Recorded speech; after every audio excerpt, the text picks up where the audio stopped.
Henry Chiyega kati omugenzi yalina nnyini ssomero lya Grace Primary School e Kansanga nga yafa alina ebyobugagga mu Kansanga ne Namyoyo e Mukono nga kigambibwa yakubibwa amasasi omukumi wa kampuni y'obwannannyini ku bigambibwa nti yali amubanja ssente ze yakolera n'atazimuwa. Alice Naluyima nnyina w'omugenzi n'abooluganda bagamba nti omugenzi nga tannafa yali omusika waabwe era nga yalabirira ne mukadde waabwe ng'okuva lwe yafaawo obulamu bubakaluubiridde. Muganda wakwe ye yagenda kati fwe abaliwo potteko kuddukanya emmaali ye bizinensi ze na buli kimu kyonna tulabe nga buli kimu kitambula bulungi. Naluyima agamba nti mu kiseera kino ayita mu bulumi nga n'obujjanjabi takyabufuna kubanga yali abumutuusaako yafa ate amakubo omwali muva ensimbi okwejjanjaba nago gaazibikirwa. Amagulu era ne kaakati ngula kugwa muno baatulite mu malwaliro naye byagaali amaaso tegalaba n'amatu naye munnange yabadde annyamba. Abooluganda okuli Richard Mukasa, balumirizza looya David Omaset, okwekobaana ne nnamwandu Diana Nasunga ne bamulekwa okwebalama ensisinkano zonna ze babayitamu ewa Town Clerk Makinde okwogera ku nsonga z'okuddukanya emmaali y'omugenzi. Wafa balonda abantu abayinza okugira nga baddukanya ebintu byalese.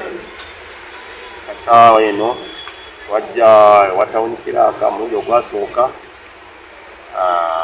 nga twagala okulaba bantu ekizinzo okulonda baddukanye bagira nga baddukanya ebintu by'omugenzi naye era omukyala n'abaana tebakoze eki bazze naye naye talabise kati tekimanyi kigenda maaso. Naye ffe kyetwagala ng'abooluganda famire ya Kiyegga Henry tetwagala bintu twagala bwenkanya tulonde abantu abaddukanya ekintu bayita ba administrator. Wabula looya Omaset agamba nti ensonga zonna bazitambuliza mu mateeka nga mu kiseera kino bamulekwa abalinawo okuganyulwa baasaba nnyabwe yabaddukanya ebintu nga bwe balinda empapula okuva ewa administrator general kwani omutuufu alina okuddukanya emmaali y'omugenzi.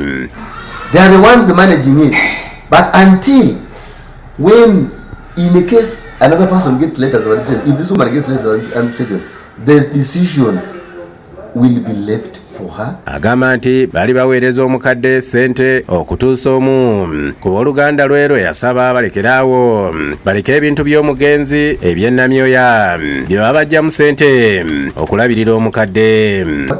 To avoid having issues, let the properties in Nachifumu remain for the old woman to be getting sugar, to be getting bread, to be getting meat. Even where the old woman is living, it is Mr. Chega who bought and built. What have they done? Benjamin Semwanga yakusakidde gwe lino Bukedde TV.